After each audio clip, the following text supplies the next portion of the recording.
여러분 안녕하십니까, 박영환입니다. 한 주간 있었던 정치권의 핫 이슈를 다뤄보는 국민 마수 시작하겠습니다. 자, 조기 대선을 앞두고 양당이 경선에 돌입을 했습니다. 자, 국민의힘은 한덕수 대망론이 그런데 이제 불거지면서 당내 여러 논란이 있고요. 경선 흥행에 찬물을 끼얹는 게 아닌가 하는 걱정도 나옵니다. 자, 민주당은 사실상 이재명 후보로 이제 굳어진 것 같은데 중도층 공략 또 총정권 공략을 위한 부분에 좀 고심을 하는 그런 모습입니다. 오늘 두 분 말씀 모셨습니다. 국민의힘 홍석중 전 의원 나오셨습니다. 반갑습니다. 안녕하십니까? 네, 여기에 맞설 민주당의 광주 광산갑의 박현태 의원입니다. 예, 안녕하십니까? 네, 자 그러면 바로 첫 번째 주제로 가보실까요?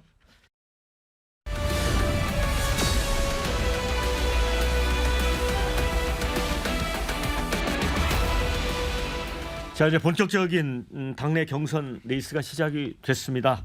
본격 토론에 앞서서 양당 분위기가 어떤지 얘기를 들어보고 싶습니다. 먼저 홍석준 의원님. 네. 그래도 이제 국민의힘은 뭐 후보들이 좀 짱짱이 나와서 재밌을 것 같아요. 예, 그렇습니다. 물론 그 예상치 못했던 오세훈 시장의 이제 불출마라든지 이승민 전 의원의 불출마가 좀 상당히 아쉽습니다만 총 11명이 신청했고 네. 1차 서류 심사에서 3분이 커트되면서 이제 8분이 이제 본격적인 이제 경선 국면에 들어가게 됩니다. 어제 추천 방식을 통해서 A조, B조 이제 나눴는데 왜 그렇게 나눴냐면 이제 지난번 2021년 때 8분이 이제 토론하다 보니까 사실은 이제 치고받고한 좀 치열한 게 아무래도 좀 토론자가 많다 보니까 좀 부족했다 이런 어떤 평가가 있어서 이번에는 4명으로 좀 국한해서 A, B조로 좀 나누게 되고 여기서 100% 국민 경선, 즉 역선택은 있습니다만 100% 국민 경선은 4분이 추려지고 또 이 4분이 결국 이제 당헌 50, 국민 여론조사 50으로 해서 하는데 만약에 또 그 어떤 특정 한 분이라도 50% 이상 과반이 안 된다. 그러면 다시 이제 결선 투표까지 가는 어떻게 보면 이제 3차까지 경선하는 방식으로 되기 때문에 사실 그 과정마다 치열한 공격과 방어가 있을 것이고 또 예측치 못한 어떤 그런 결과가 있기 때문에 좀 드라마틱한 어떤 그런 결과가 도출될 가능성이 많고 그런 걸 통해서 국민들과 그리고 또 언론의 많은 관심과 흥미를 유발하지 않을까 생각을 합니다. 자, 민주당은 이제 국민의힘보다는 이제 상대적으로 워낙 이제 후보들의 체급 차이가 난달까요? 여론조사 지표상으로. 그래서 좀 흥미롭지는 않을 것 같아요. 그런데 이제 방송 토론을 2회 하기로 했었는데 한 회를 더 늘렸다고요? 예, 그렇습니다. 예, 오마이TV가 추가가 돼서 3회로 늘렸습니다. 그 말씀하신 것처럼 실제 이재명 후보가 조금 더 우월한 그런 지지를 받고 있다 보니까 경선 자체에 대한 흥미가 조금은 덜 높은 경향이 있는 것은 분명히 맞는 것 같습니다. 그래서 이제 우리 민주당 입장에서는 어떤 인물의 그 우위성, 또 정책의 또 우위성 이런 걸 보여주는데 좀 더 관심을 갖고 접근하는 것이 좋지 않겠나. 저 개인적인 생각은 그렇습니다. 네. 자, 이제 국민의힘을 좀 들여다봐야 될 텐데 이제 1차 경선에 8명이 확정이 됐습니다.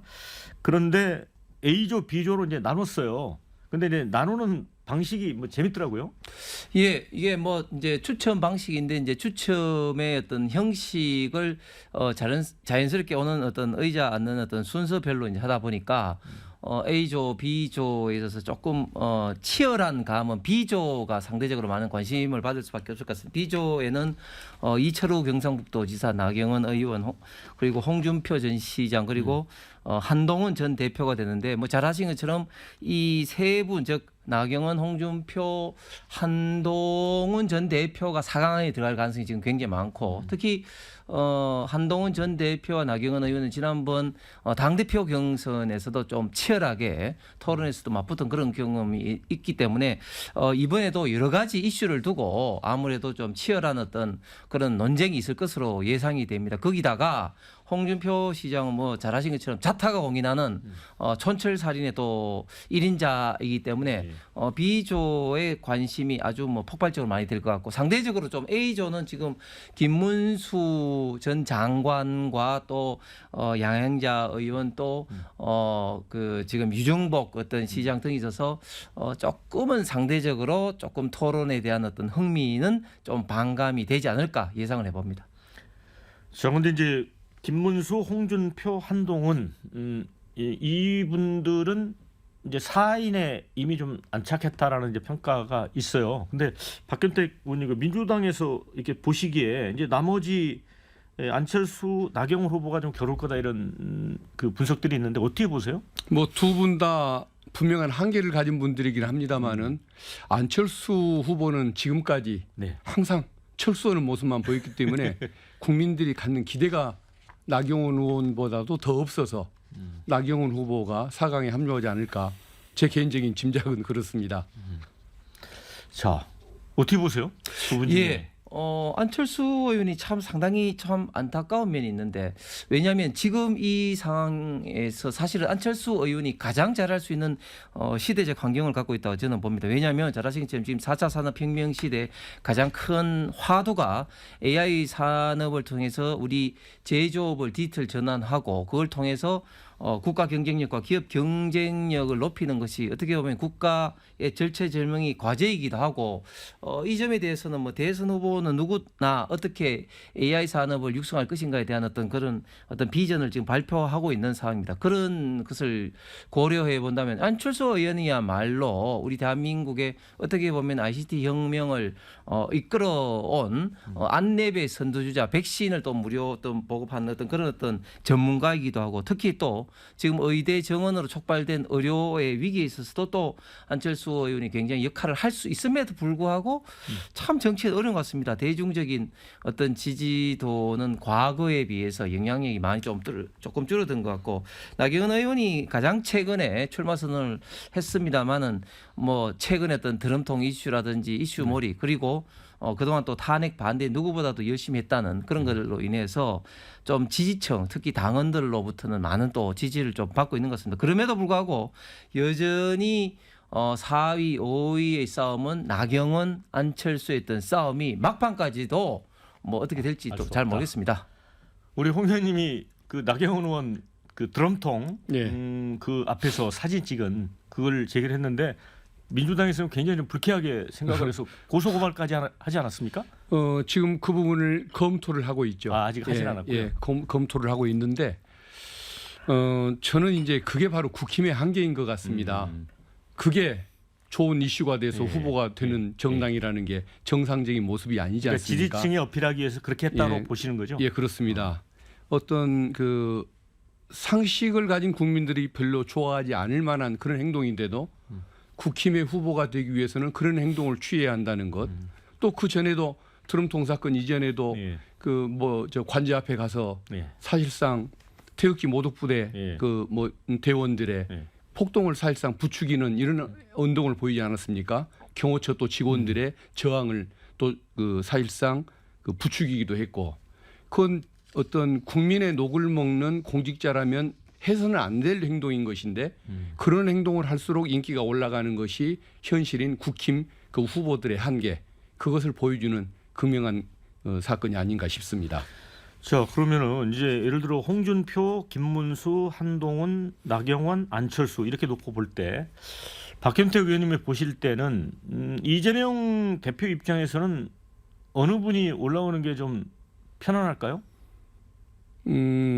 누가 나와도 상관이 없다. 그래요. 이게 이제 민주당 입장입니다. 예. 나경원 후보, 안철수 후보는 솔직히 뭐 평가할 가치가 없기 때문에 얘기를 안 하고 예. 굳이 앞에 세 사람만 얘기를 하자면은 그 김문수 후보 같은 경우는 네. 그 수구 꼴통의 이미지가 너무 강하게 맺혀지지 않습니까? 예. 특히 내란 수계를 끝까지 옹호함으로써 인기를 얻었던 사람인데 국민들의 지지가 있을 수가 없는 사안이죠. 예. 그래서 김문수 후보는 그런 한계가 있고, 홍준표 후보도 나름의 입심도 있고 또 색깔은 분명한 사람이긴 합니다만은 최근에 그 명태균 게이트 때문에 그 정치 자금 대납 또는 뇌물 수수 의혹 이런 것들이 너무 강하게 제기를 되다 보니까 그것 때문에 아마 한계가 또 분명할 것입니다. 사실은 검찰이 수사를 받아야 할 사람이지 선거에 나올 사람은 아닌 것이죠.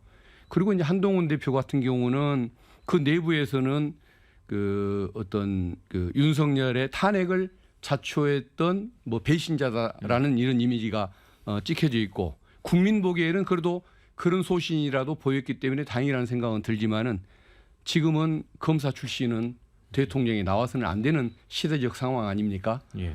저는 뭐 10년, 20년 검사 출신은 큰 정치를 할 생각을 말해야 한다는 것이 제 생각인데 그런 문제점을 국민들이 다 느끼고 있기 때문에 셋 다 누가 나와도 상관은 없다. 그 생각을 가지고 있습니다. 자, 홍 의원님, 박균택 그 의원님도 참 검사장 출신인데 물론 뭐 우리 대한민국에는 법조인 출신의 국회의원이 너무 많습니다. 네. 특정 어떤 직역이 국회에서 너무 많은 비중을 차지하는 것은 국가적으로도 저는 바람직하지 않다고 생각합니다만 그러나 그 직업을 통해서 그렇게 뭐 미리 좀 단정 짓는 것은 제가 볼 때는 조금 과하다 생각이 들고 저는 박균택 의원 말씀을 하시면서 상당히 조금 웃음이 나는 게 아니 홍준표 시장 전 시장이 과연 명태균 게이트로부터 과연 그러냐 본인도 물론 강하게 부정하고 있는데 그런 식으로 사법 리스크를 따지면 지금 현재 이재명 대표야말로 지금 기존의 정가 사범뿐만 아니라 지금 수많은 어떤 선거법 비롯해 유전교사라든지 대장동 어떤 시리즈로 인한 백현동 위례 뭐 성남 FC 그리고 지금 대북 불법 송금 등으로 인해 가지고 재판을 받고 있고 물론 뭐 왔다 갔다 하고 있습니다만 유죄로 지금 판결된 것들도 있고 한데 과연 그런 문제를 가지고 이제 문제 제기를 하는 것이 저는 맞는 건지 물론 지금은 이재명 지금 전 대표 후보의 지지율이 뭐 높기 때문에 아주 뭐 여유롭게 부자 몸조심하고 있습니다만 저는 그러나 우리 당이 이제 경선이 마무리되고 된다면 결국은 우리 대한민국 선거는 이제 5대5 싸움으로 될 수밖에 없다. 지금은 이재명 대표가 아주 부자 몸조심하고 이제 이미지를 바꾸기 위해서 불과 얼마 전까지만 하더라도 탄핵이 기각이 되면은 그 4.3 제주 사건 5.18 못지않은 어떤 그런 어떤 유혈 어떤 사태가 일어날 거다 또 뭐 등등등 아주 무서운 말을 하다가 이제는 아주 온화하고 평안한 어떤 그런 이미지를 하면서 제가 볼 때는 아카데미 주연 배우감의 그런 어떤 변신을 했는데 앞으로 저는 그런 어떤 부자 몸조심하는 그런 것들 상황이 저는 곧 달라질 거라고 생각을 합니다. 제가 보충 발언을 좀 해야 할 것 같습니다. 인신공격성 예, 발언이라고 예, 생각하기 때문에요. 예. 이재명 대표님이 지금 재판을 많이 받고 있는 것은 맞는데 우리는 그것을 어떤 혐의가 있어서가 아니고 예. 정치 검찰에 의한 표적 수사 그것을 넘는 정치 사냥극이었다고 저희들은 그걸 규정을 하고 있습니다.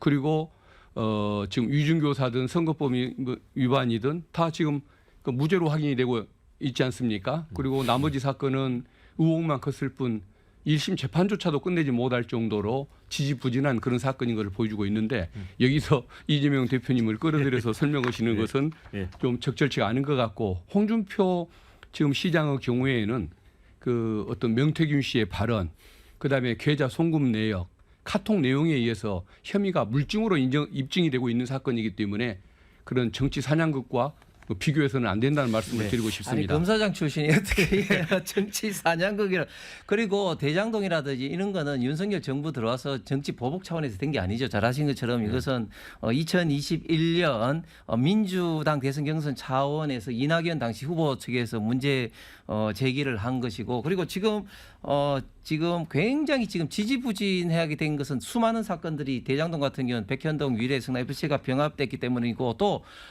이재명 전 대표 후보 측에서 너무 지금 이제 지연을 하고 있기 때문에 이런 거지 이게 단순하게 지연한 게 무죄 이런 것은 아니지 않습니까? 그렇기 때문에 저는 이재명 대표야말로 이렇게 많은 어떤 혐의를 받고 있는 분이 이렇게 대한민국에 대선에 나올 자격이 있는가 그런 어떤 의심도 되면서 이런 어떤 분의 정당이 홍준표 시장의 이런 명태균을 가지고 문제시 삼는 것은 스스로 눈을 찌른 거라 봅니다. 제가 30초 짧게. 이내로 짧게 말씀을 네. 드리겠습니다. 이재명 대표님 사건이 지지부진하다고 그렇게 말씀하시는데 피고인 측에서 재판을 늦춘 것이 아니고 검찰이 수백 명의 증인을 들이대기 때문에 그 증인 신문하느라고 재판이 늦어지고 있습니다. 그 수백 명의 증인이라는 것은 뭘까요? 결국은 입증하기 어려운 사건이라는 것을 간접적으로 뜻하는 거 아니겠습니까? 그래서 재판 지연의 책임이 이 대표에게 있는 것은 아니라는 말씀 네. 드리고 싶습니다. 갑자기 지금 이제 후보 검증 국면으로 가버렸는데 이거 뭐 이 얘기가 뭐 끝이 없을 것 같아요. 여기서 멈추고 일단 이제 국민의힘 후보가 이제 한 명으로 이제 선출이 되겠습니다만은 이제 당 안에서는 이 윤석열 대통령에 대한 손절론 이렇게 표현하는 게 맞을지 모르겠지만 그런 얘기가 나옵니다. 어떤 식으로든 정리를 해야 되는 거죠. 저는 이미 윤석열 대통령은 파면이 됐고 윤석열 대통령을 이 선거에 끌어들인 것 자체는 저는 바람직하지 않다고 봅니다. 물론 일부 강성 지지층이 분명히 윤석열 대통령 이 탄핵이 문제가 있다, 심지어 사기 탄핵이다 이렇게 비판하고 뭐 이게 지지층뿐만 아니라 허영 교수님 같은 우리 대한민국의 최고의 헌법학자 권위자도 그런 어떤 이야기를 합니다만은 어쨌든 윤석열 대통령의 마케팅으로는 한계가 분명히 있다. 그리고 그런 것을 너무 좀 앞세워서는 좀 후보들이 좀 곤란하다 이런 어떤 저는 생각을 갖고 있습니다. 그렇기 때문에 저는 윤석열 대통령만으로 그리고 너무 지나친 어떤 마케팅으로서는 바람직하지 않지만 그렇다고 해서 너무 또 의도적인 또 단절도 과연 우리 국민의힘 후보들에게 좋은 것이냐, 예를 들면 뭐 탈당 조치를 한다든지 그런 것들이 좋은 것이냐 하는 것도 좀 의문이 있습니다. 그렇기 때문에 자연스럽게 윤석열 대통령하고는 관계없이 대통령 후보로서 어떤 본인의 대통령 어떤 비전, 대한민국의 현재 어떤 문제점을 개선하기 위한 어떤 정책적 그리고 구체적인 어떤 그런 수단에 대한 어떤 설득을 국민들에게 지지자들한테 보이는 것이 지금 현재 가장 중요한 거고, 두 번째는 결국은 이 경선에서 우리 지지자들이 판단한 것은 누가 후보가 됐을 때 이재명 후보를 이길 수 있느냐 이런 점에 대해서 가장 중요시하게 본다고 생각을 합니다. 그 점에 아무래도 좀 후보들이 좀 초점을 맞추는 것이 경선의 흥행을 위해서도 좋지 않을까 생각합니다.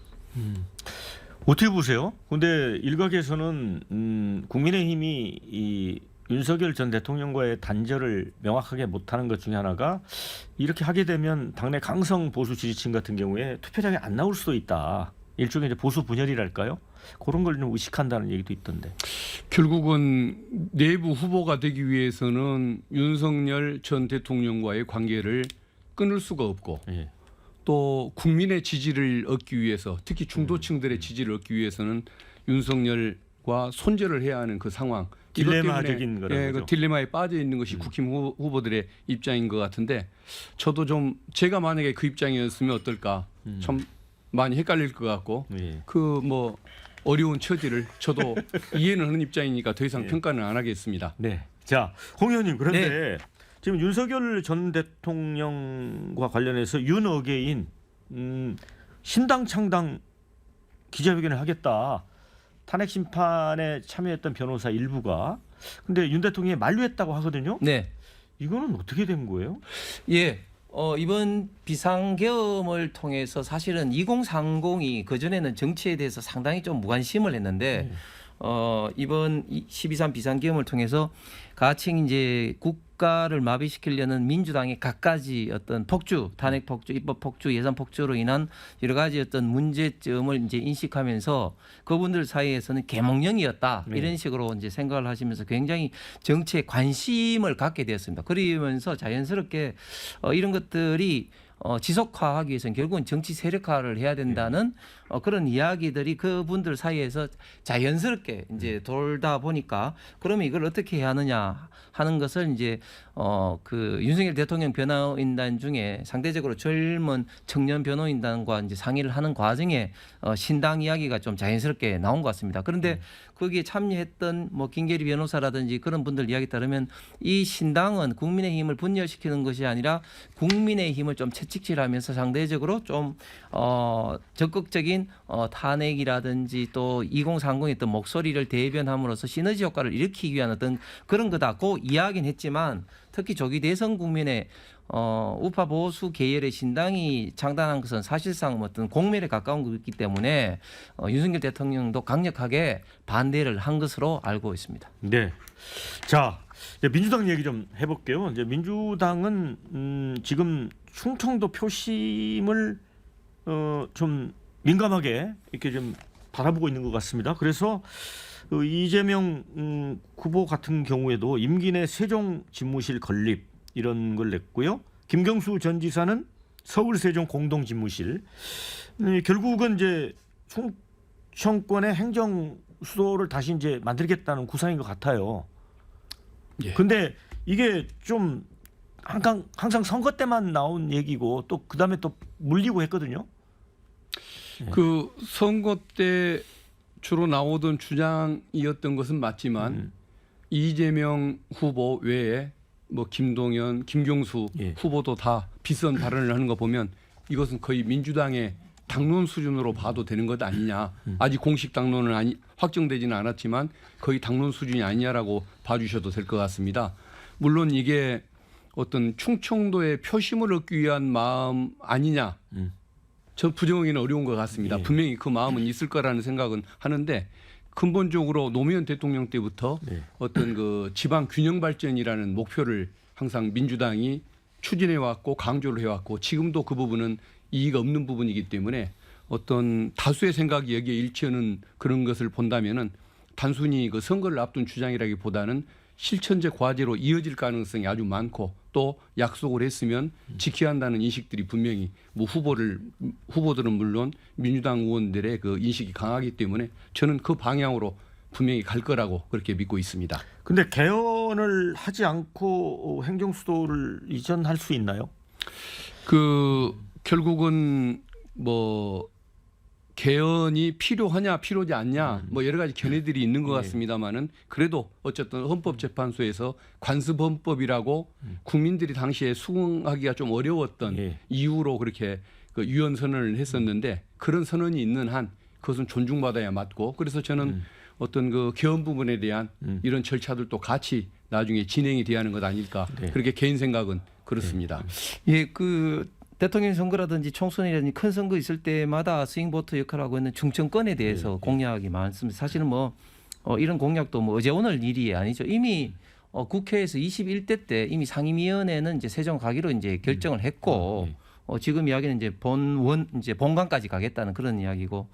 그리고 또 대통령실도 사실은 이제 완전한 대통령실 이전이 아니라 제가 알고 있는 범위 내에서는 이재명 대표도 일부 예를 들면 대통령이 회의라든지 할 수 있는 그런 일부 기능 이전이기 때문에 2004년도 어떤 헌법재판소 간섭헌법에 의한 헌법 불합치 결정하고는 저는 조금 약간 결이 다르다고 봅니다. 그런데 이 사안은 새로운 게 아니라 이미 지난 총선 때도 국민의힘에서도 국회 본관 완전히 이제 이전 그런 어떤 이야기를 전 한동훈 대표도 이야기했고 대통령실 문제도 현재도 이미 윤석열 대통령도 대통령이 직무를 보고 하는 그런 어떤 공간이 좀 있습니다. 그렇기 때문에 전혀 새로운 것이 아니다 이렇게 생각을 좀 하면서 저는 그런데 국가 균형 발전을 위해서 이런 어떤 국가에 의한 권력에 의한 어프로치 방법은 저는 이미 효능이 다 했다고 봅니다. 우리가 이미 혁신도시라는 이름으로 국가 공공기관을 이전했는데 그것이 과연 얼마나 지역의 균형 발전에 도움이 됐냐 하는 문제에 있어서 많은 비판을 받고 있습니다. 그래서 결국은 자본주의 방식에 의해서 시장 경제적 접근 방법을 해서 지방에서 기업을 하거나 생활을 하면은 수도권보다 더 좋게 더 많은 인센티브가 됨으로써 자연스럽게 자원 배분과 기업이 사람이 이전이 돼야 되는 방식으로 간다. 그래서 윤석열 정부에서는 예를 들면 기회균등 특구라든지 그런 걸 통해서 그 지역에 대해서는 기업 활동을 하면 뭐 법인세라든지 이런 것을 수도권보다는 뭐 낮춰준다든지 또 분산 전환법에 의해서 전기료를 낮춰준다든지 그런 것을 하고 있는데 앞으로는 우리 그 박 의원님도 호남 출신이지만 사실은 영남이나 호남 어떻게 보면 좀 충청에 비해서 어떻게 보면 또 지방 균형 발전에서도 홀대를 받고 있는 게 자꾸 균형 발전은 이제 충청권만 되는데 그렇죠. 좀 더 국가를 지방과 수도권을 두고 자연스럽게 민간이 자발적인 자원 배분을 일으키도록 하는 그런 방식의 어프로치가 저는 더 필요하고 더 효율적이라고 생각을 합니다. 네. 자, 두 번째 주제로 가도 되겠죠? 예. 네.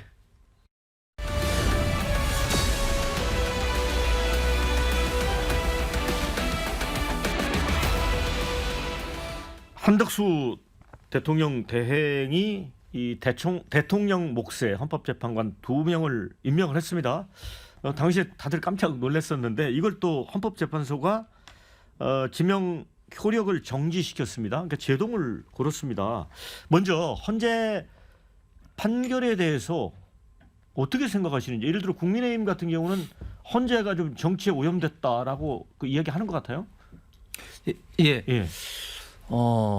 우리 박윤택 그 의원님도 잘 아신 것처럼 사실 저는 한덕수 권한대행이 헌법재판관을 지명을 했는데 과연 헌법재판소에서 이렇게 판결한 게 맞느냐 근본적인 의문이 있습니다. 우리 근대사법의 가장 유명한 어떤 법원, 격언이 예. 자기의 어떤 재판을 하지 못한다는 예. 겁니다. 그런데 헌법재판소에서 지금 현재 재판관에 관련되는 것을 하는데 특히 이것은 임명도 아니고 지명이란 말이죠. 예. 모든 인사권의 어떤 불만이라든지 이런 거 있을 때 행정심판 혹은 행정소송의 대상은 임명 처분에 대해서 그것이 맞냐 안 맞냐를 따집니다. 예. 지명을 두고 가처분을 저는 인용을 이렇게 한 것에 대해서 이게 어떻게 법적으로 이게 해석할 수 있을까? 제 주변에 수많은 헌법 교수들이라든지 헌법 재판관으로 진짜 수십 년 일을 했던 분들한테 물어도 도저히 납득이 잘 안 가면서 그리고 제가 그 결정문을 읽어봐도 이게 뭐 다음 대통령하고의 관계에서 혼란이 있을 수 있다 이런 식으로 이야기를 하는 거예요. 야, 이거는 헌법재판소가 물론 헌법재판소가 정치적인 어떤 그 견해에서 할 수는 있지만 그러나 어떻게 이렇게 법적인 견해가 아니라 정치적인 견해로 이런 결정문을 할 수 있을까?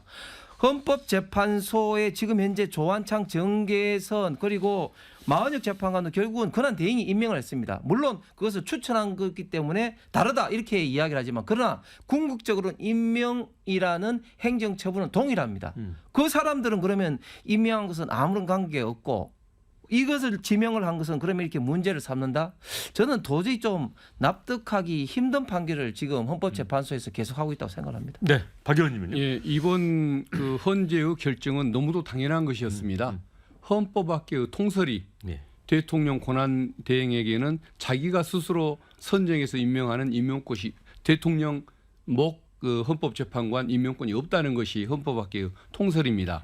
그리고 그 황교안 과거의 권한 대행도 그 전례를 따랐고 작년 12월만 해도 한덕수 총리 스스로가 그런 주장을 했습니다. 그렇기 때문에 헌재 결정은 당연한 것이고 지금 보수 진보를 뭐 언뜻 이렇게 분리언뜻이 말씀하지만은 진보 헌법재판관이 그 당시에 4명 아닙니까 결정 당시에 그런데 9분이 전부가 다 여기에 대해서 전원 일치로 그런 결정을 했다는 것은 분명히 이것이 어떤 그 헌법에 그 부합하는 결정이었음을 뜻하는 것이고 오히려 엉뚱한 짓을 시도했던 한덕수 총리가 이것은 반성을 해야 할 그런 부분이라고 생각합니다. 그리고 한덕수 총리는 그 재판 과정에서 본인은 뭐 발표만 했지 지명을 안 했다라고 또 이상한 간보기성 발언을 했는데 그 비겁하고 소신 없는 그런 행태를 그 발언에서도 우리가 엿볼 수 있는 것 같습니다. 그래서 어떤 국민들 입장에서는 한덕수 총리의 어떤 유연적인 그런 처사도 느낄 수가 있는 것이지만 그 과정에서 보여주었던 그 소신 없는 그 본성 이런 것들도 함께 느낄 수 있는 그런 계기가 아니었던가 싶습니다. 저 헌법학계 통설이라는 부분에 대해서는 저는 전혀 맞지 않은 주장이라고 생각을 합니다. 권한 대행도 시점에 따라서 그 권한을 행사할 수 있는 게 다르다는 것이 헌법학계 통설입니다. 즉 대통령이 탄핵 심판으로 인해서 단지 직무가 정지돼 있는 상태는 대통령이 언제 돌아올지도 모르기 때문에 중요한 의사결정, 정책 결정을 하지 못하고 중요한 인사, 통상적으로 장관 이상의 인사는 하지 못한다는 게 일반적인 입장입니다. 그러나 지금 대통령이 탄핵이 인용돼서 거리된 상태에서는 사실상 어떤 대통령 권한을 행사할 수밖에 없습니다. 비상상황이 발생했는데 그러면 누가 그러면은 어떤 국가 어떤 안위를 위해서 결정을 할 수 있겠습니까? 그렇기 때문에 지금 거리된 상태에는 지금 현재 당연히 그 이전의 권한 대행은 달리 볼 수밖에 없다. 그리고 그 조금 전에 한교안 그 전 대표의 사례도 말씀하신 제가 한교안 대표나 다 확인을 했습니다. 그때는 한교안 대표도 본인이 할 수도 있지만 후임 대통령의 인사권을 존중한다는 의미에서 그 하지 않았을 뿐이 법적으로 하지 못했던 것은 아니다고 말씀을 분명히 하셨습니다. 그렇기 때문에 저는 지금 그 굉장히 우리 대한민국이 지금 현재 혼란스럽고 앞으로 헌법재판소에 여러 가지 또 계속해서 뭐 탄핵 심판이나 유연 어떤 법률 심사라든지 이런 게 있을 수밖에 없는 상황에서 민주당이 얼마 전까지만 하더라도 빨리 9명 헌법재판소를 다 채워야 된다고 이야기를 했지 않습니까? 그런 어떤 상황에서 또 본인들이 지금 상황이 달라졌다고 대통령이 지금 이제 탄핵이 인용됐다고 해가지고 지금 이제 결혼 4월 18일 날 오늘이네요. 이게 지금 현재 문영배 이미선 재판관이 이제 퇴임을 앞두고 있는 이런 상황에서 그러면 계속해서 지금 현재 공석을 놔둔다. 이것은 앞으로 지금 현재 대통령 이재명 후보가 될 것 같으니까 이 임명권을 뺏겠다. 임명권을 본인들이 행사하겠다 하는 어떤 인사권 욕심 다름이 아니라고 생각합니다. 예. 헌법재판소는 한덕수 총리의 그 조치 행동과 관련해서 두 번의 결정을 했습니다. 예.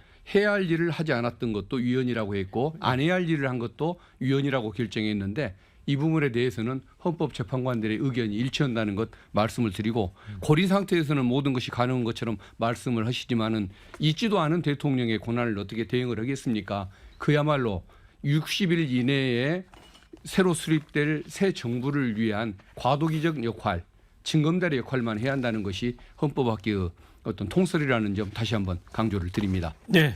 이번 이제 헌재 결정이 이제 크게 논란이 된 것 중에 하나는 이른바 이제 한덕수 대행의 대망론 또 이제 차출론, 대선 후보 차출론 이것 때문에 그런 것 같습니다.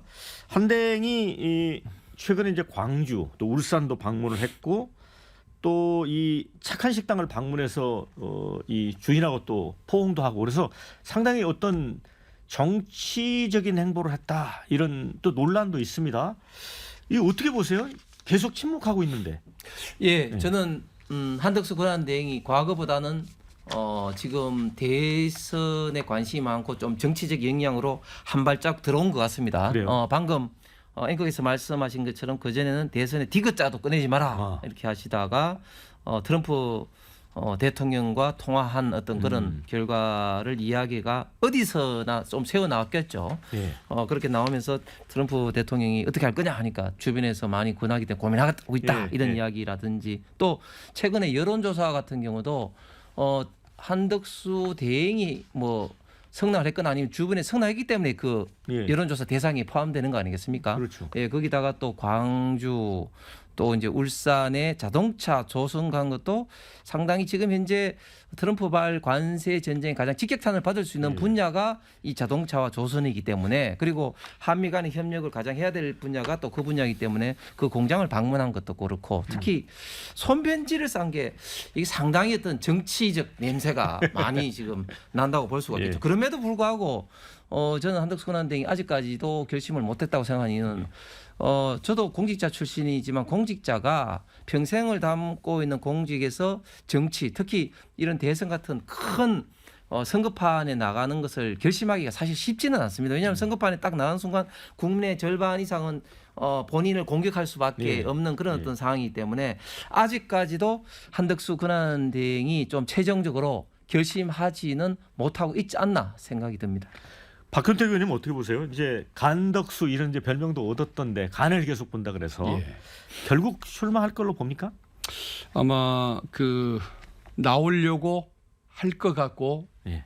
5월 4일이 아마 사퇴 시한일 텐데 그렇죠. 예. 5월 3일 날 국힘 후보가 결정되는 즉시 아마 사퇴하고 나오려고 하지 않을까 싶습니다. 그러면 지금 저 관세 협상을 어떤 그 성과로 포장해서 나오려고 하는 거 아니냐? 민주당은 좀 의심을 하는 것 같은데. 네, 맞습니다. 그 참답게 국가의 이익을 생각하면 본인이 관세 협상에 나서서는 안 된다고 봅니다. 근데 또 시급한 것도 사실이잖아요. 오히려 미국한테 양해를 구하기가 더 좋죠. 이제 곧 6월 3일 날 새 정부가 출범한다. 그때까지 기다려달라. 좀 기다려달라고 50일의 시간을 벌기가 더 좋은 시점이고 예. 그리고 또 새 정부가 그것을 잘 설득을 해내야 정당성도 없는 것일 텐데 예. 본인이 이번에 그 대통령 그 뭐 후보로서 지지도 올리겠다고 엉뚱한 협상을 하고 올 가능성이 많은 거 아닙니까? 그래서 아마 저는 한덕수 총리는 그 행동을 멈추는 것이 저는 오히려 국익에 부합하는 행동이라는 이 말씀을 드리고 싶고 그때 국회가 열렸었는데 왜 도대체 뭐 광주나 울산을 방문하는 것이 도대체 뭐 본인의 관세 협상하고 무슨 상관이 있길래 그런 행동을 벌이고 지탄을 받는지 광주를 갔다가 오히려 저녁 식사도 못하고 쫓겨왔던 그 상황을 만드는 그 모습이 과연 총리로서 대통령 권한 대행으로서 맞는지 그 부분이 저는 의심스럽다는 생각이 듭니다.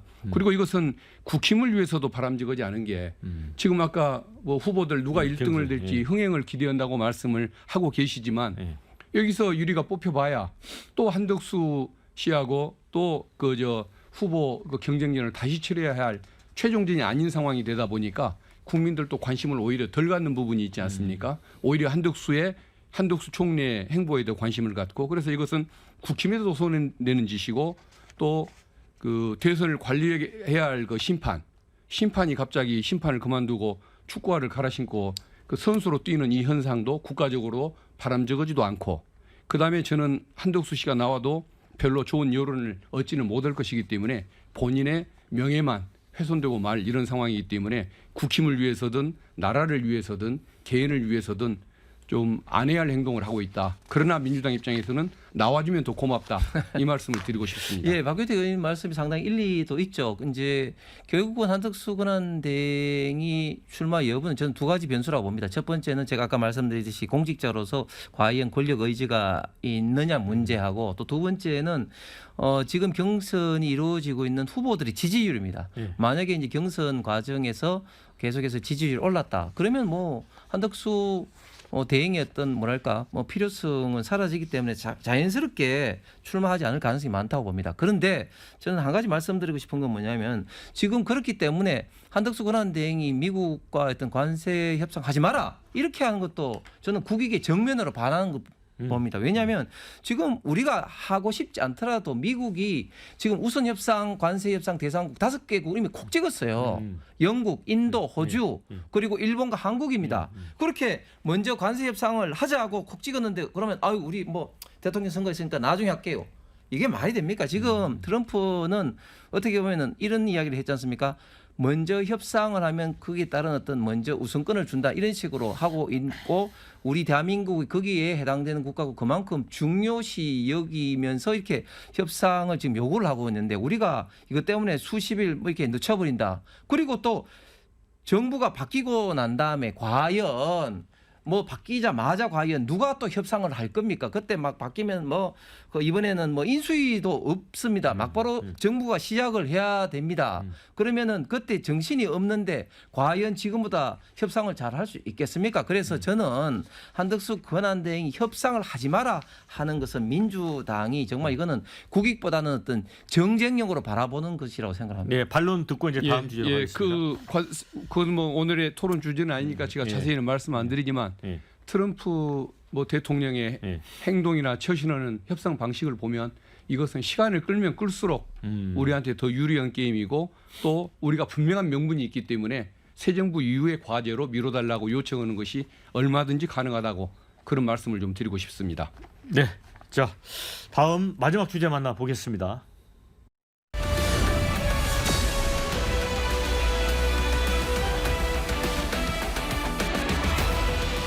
네, 윤석열 이제 전 대통령이 내란 우두머리 혐의로 이제 재판을 받고 있습니다. 그런데 지난번에는 이제 언론의 공판장 그 촬영이 이제 금지가 돼서 이제 논란이 있었는데 이제 재판부가 다시 허용을 한다고 합니다. 어떻게 보세요? 그 윤석열 석방 결정에 이어서 지난번에 촬영을 허가하지 않았던 그 지귀현 그 부장판사의 형사 25부 재판부 여기서 정말 국민의 불신을 사는 행동을 너무 많이 초래했지 않습니까? 그래서 뭐 이제라도 이제 결국은 국민 그 눈치를 보느라고 촬영을 허가하는 걸로 이렇게 보이는데 왜 저 재판부에서는 국민의 시각, 국민의 상식은 어떤 안중에도 없는 저런 그 결정을 그렇게 해왔을까? 그게 몹시 그 안타까운 생각이 들고 이 뭐 결정 자체는 그렇게 크게 의미 있는 것도 아니기 때문에 뭐 별로 평가할 의미는 없다고 봅니다. 앞으로라도 정말 국민 눈치를 좀 봤으면 좋겠고 이제 월요일 날 이제 2차 재판이 또 시작이 될 텐데 그때는 윤석열 그 피고인의 신병 문제를 비롯해서 정말 그 국민의 여론 또 감정도 좀 생각해 가면서 재판을 좀 해 가기를 그런 방식을 통해서 어떤 사법에 대한 신뢰를 좀 높여나갈 수 있기를 기대한다는 말씀을 드리고 싶습니다. 근데 이제 지난번에 첫 공판에서 윤 전 대통령은 무려 이제 93분 동안 검찰의 공소 사실을 아주 조목조목 반박을 했습니다, 홍 의원님. 네. 평화로운 계엄이었다. 그러니까 뭐 내란이 아니다. 된다라는 입장을 유지를 하고 있거든요. 네. 어떻게 보세요? 예, 저는 당연히 그 형사법 재판에서는 헌법재판소와는 달리 어떤 증거 법리에서 이제 보다면은 당연히 저는 무죄가 될 것으로 확신을 합니다. 왜냐하면 지금 헌법재판소는 그 헌법과 법률의 최후의 어떤 수문장 역할을 해야 되는데 너무 어떤 법률을 위반한 것들이 많았죠. 예를 들어서 가장 대표적으로 2020년 개정 형사소송법에 의해서 피고인과 피청구인이 동의하지 않으면 그 검찰 어떤 조서의 증거 능력이 없음에도 불구하고 그 증거 능력을 사실상 다 인정함으로써 국회를 봉쇄하고 정치인을 체포 구금하고 하는 이런 모든 것들을 다 인정을 해 버렸습니다. 그런 어떤 점들을 이 형사 이 재판에서 이제 이제 본격적으로 이제 따져야 되는데 우리가 지금 뭐 알고 있듯이 지금 허영 교수가 말씀을 했듯이 지금 1945년 세계 2차 대전 이후로 비상경과 같은 국가 긴급권이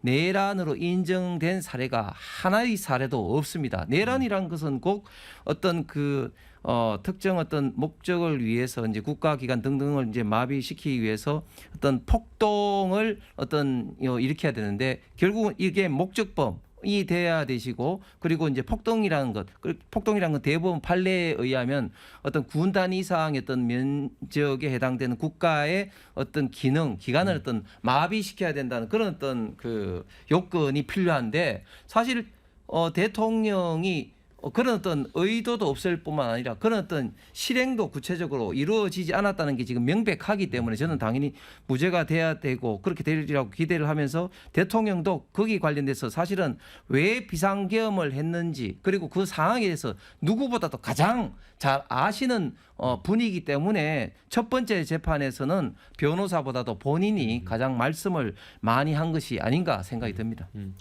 박 의원님은 어떻게 보세요? 이번에도 처음부터 끝까지 거짓말을 했습니다. 예. 이 사건, 이 재판은 계속 그렇게 거짓말을 하고 증인 신문을 하느라고 시간이 걸리겠지만은 저는 크게 관심을 두지 않는 이유가 있습니다. 예. 첫째는 사실관계에 있어서 모든 국민이 다 직접 지켜봤다는 것이고 예. 그리고 이제 곽종근 사령관, 조성현 단장 이런 양심적인 그 증인들에 의해서 모든 사실관계가 어떤 진술로서 입증이 되고 있다는 사실입니다. 그래서 사실은 헌재에서 인정한 것과 똑같은 방식으로 인정이 될 것이고 그다음에 비상계엄은 사법 심사의 대상이 아니다. 정당한 계엄이었다. 이런 여러 가지 법리 주장을 했지만 헌재가 법관 출신의 고위법관 출신의 헌법재판관 8명이 모두가 다 이걸 인정된다고 봤기 때문에 일선 법원에서도 그 법리 판단을 존중하지 않을 수가 없고 결국은 이 사건은 결론은 다 정해져 있다는 것. 다만 그런 뻔뻔한 태도를 보임으로 인해서 형량을 줄여줄 명분만 없애기 때문에 형량이 높은 결과가 나올 수밖에 없다는 것. 이 점을 말씀드리고 싶고 이제 유일한 관심은 과연 그 지규현 그 부장판사 그 재판부가 윤석열을 언제 법정 구속할 것이냐.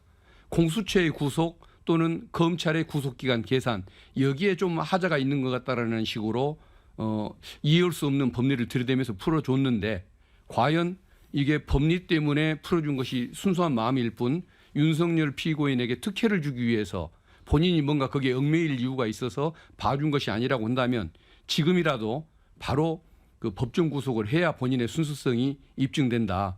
이걸 재판부에 얘기하고 싶습니다. 결국은 윤석열 피고인이 있어야 할 곳은 사저가 아니라 서울구치소라는 점, 그 점을 분명히 한번 재판부에 강조해주고 싶은 심정입니다. 예, 박 의원께서는 이제 법정 구속 당장 해야 된다라고 주장을 하시는데 어떻게 보세요?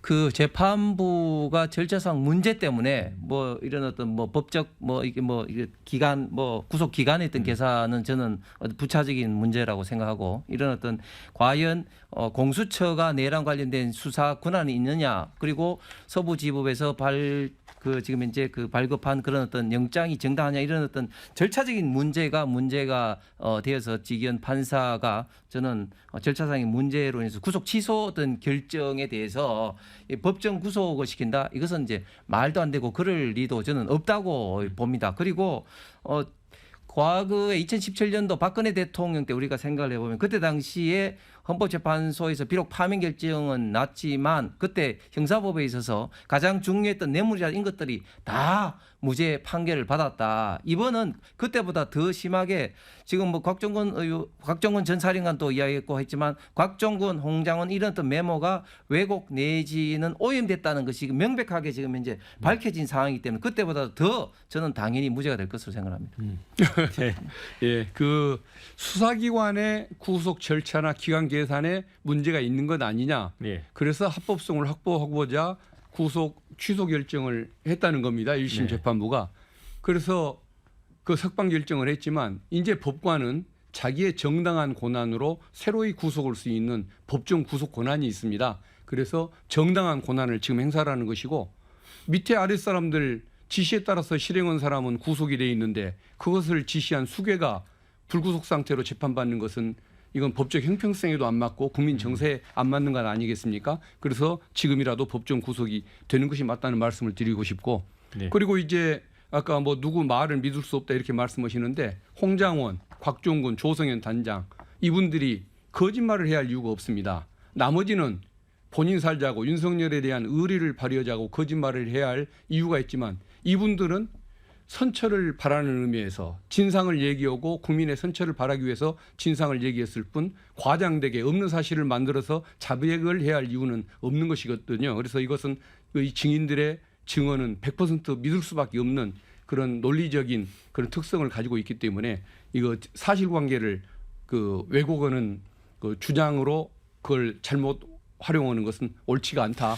그 말씀을 드리고 박 싶습니다. 의원께서 그 밑에 있는 사람들은 다 구속되는데 윤석열 대통령이 안 된 건 문제가 있다서 이제 그런 식으로 이야기를 따지면은 지금 이재명 대표야말로 백현동, 대장동, 대북송급 그리고 심지어 위정교사까지도 다 유죄 내지는 구속이 되는데 지금 이제 이재명 대표만은 지금 떳떳하게 활보를 하고 있습니다. 그렇기 때문에 그런 어떤 논리는 저는 전혀 맞지 않고 형사법에서는 분명히 헌재의 어떤 이런 어떤 과정의 어떤 문제점 그리고 이런 어떤 절차적인 어떤 문제점을 지금 이제 제대로 지금 짚고 있기 때문에 저는 달리 당연히 판단되리라고 생각합니다. 좀 네. 답답한데 왜 여기서 또 이재명 대표님 말씀을 홍 의원님 예. 하시는지 모르겠는데 네. 윤석열 피고인 사건은 국민이 직접 비디오로 예. 본 사건입니다. 예. 이재명 대표는 증거도 없는 것을 덮어 씌운 정치 사냥극이고 법원에 의해서 무죄가 확정돼가고 있습니다. 그렇기 때문에 두 개를 비교하시는 건 좀 너무 지나치다고 저는 생각이 듭니다. 네. 이제 마지막 질문을 제가 드릴 텐데 이거는 짤막하게 좀 답변을 해 주십시오. 이재명 후보가 공수처를 강화하겠다고 했습니다. 그런데 지난번에 윤석열 대통령 관련 이제 수사를 하면서 사실 민주당 안에서도 공수처 무용론도 나왔잖아요. 근데 강화하겠다는 게 무슨 뜻인가요? 아마 이제 먼 미래의 모습을 어떻게 평가하고 계시는지는 모르겠지만 그 아직까지 현재를 기준으로 볼 때에는 공수처에 대한 기대, 신뢰가 그래도 있을 수밖에 없다 보니까 검찰과 이제 비교되는 개념이겠죠. 그래서 오히려 그 인원이 너무 적고 경험이 좀 부족하고 부서도 좀 뭔가 부족하고 이런 물적 한계가 있어서 잘 못하는 부분이 있었기 때문에 네. 좀 더 잘하도록 도와주면 좋겠다는 그런 기대를 섞인 말씀을 한 것 같고 네. 앞으로 이제 어떤 식으로 이것을 그 제도를 변경해 가야 할지 이것은 좀 추가적인 논의가 필요한 부분이 아닐까 싶습니다. 그런데 이제 국민의힘에서는 이제 검사도 뭐 대폭 숫자를 늘리겠다 이렇게 하고 하니까 이게 이제 집권하게 되면 대규모 정치 보복을 위한 빌드업 아니냐 이렇게 권성동 원내대표는 그런 발언까지 했어요.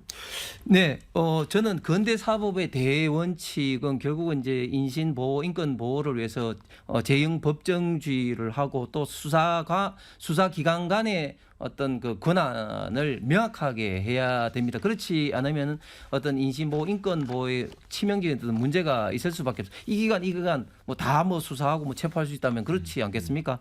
그런 차원에서 지금 민주당이 문재인 정부 이래로 지금 사법개혁을 보면은 굉장히 지금 사법이 혼란스럽습니다. 예를 들면 검경수사권 조정을 한 다음에 경찰 1차 종결권이 있는데 이 1차 종결권 때문에 제가 구체적으로 21대 때 조사를 해보니까 수사의 어떤 속도가 20-30% 지금 늦어지고 있다. 그다음에 2탄으로 뭐 했습니까? 검수완박을 하고 또 그에 앞서서 또 이제 공수처를 했죠. 그런데 공수처가 이미 이제 드러난 것처럼 지금 단순히 이제 뭐 기간이 적어서 그런 게 아니라 지금 여러 가지로 좀 수사기관 간의 권한이 복잡하기 때문에 이번 윤석열 대통령의 내란 혐의 수사 관련해서도 굉장히 문제가 많이 도출된 것이 사실입니다. 그런데 이름에도 불구하고 지금 또 공수처를 강화한다? 이렇게 되면 저는 굉장히 문제가 더 커질 수밖에 없고, 그리고 공수처가 뭡니까? 결국은 고위공직자의 수사인데, 고위공직자, 즉 지금 이제 윤석열 정부의 고위공직자를 대상으로 하는 어떤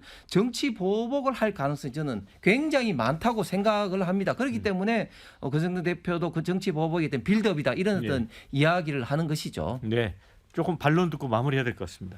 예, 그 공수처에 대해서는 조금 저도 좀 불신을 했던 부분이 있는데, 그것은 기대하는 만큼 잘 해주지 못한 부분에 대한 그런 그 불신을 가졌던 것이지, 더 잘나가기를 바라는 그 기대와 희망은 여전합니다. 그래서 저는 공수처의 어떤 그 좀 지원 방안을 우리 국민들에게 좀 잘 설명을 하면서 추진해 나가는 것, 그것도 좋은 방법일 거라고 저는 그렇게 뭐 신념을 가지고 있습니다. 자, 마무리 말씀 30초씩만 듣겠습니다. 홍 의원님. 예. 싫든 좋든 조기 대선 열차가 출발했습니다. 대한민국이 국내외적으로 굉장히 많은 어떤 위기와 도전에 직면해 있습니다. 이런 위기와 어떤 도전에 잘 극복하고 대한민국의 미래를 열기 위해서는 어떤 역량을 갖고 있는 사람인지, 과연 어떤 도덕적으로, 그리고 그 사람의 어떤 말이 어떤 신뢰가 있는지, 사법 어떤 리스크는 없는지, 그리고 구체적인 어떤 정책 비전은 무엇인지 판단을 해야 되는데, 과연 그렇게 됐을 때 이재명 대표는 저는 아니라고 봅니다. 네, 예, 박 의원님. 이번 대선 6월 3일에 치루어질 대선은 헌법 파괴 세력과 또 헌법 수호 세력 간의 대결이고, 과거 수구 세력과 또 미래 비전을 추구하는 세력 간의 대결이라고 볼 수가 있겠습니다. 우리 대한민국의 앞날을 위해서 좀 그 국민들께서 많이 관심을 갖고 참여해 주시기를 부탁드리고 싶습니다. 자, 두 분 수고 많으셨고요. 함께해 주신 여러분께도 감사의 말씀 드립니다. 저는 다음 주에 다시 찾아오겠습니다. 자, 수고하셨습니다. 감사합니다. 감사합니다.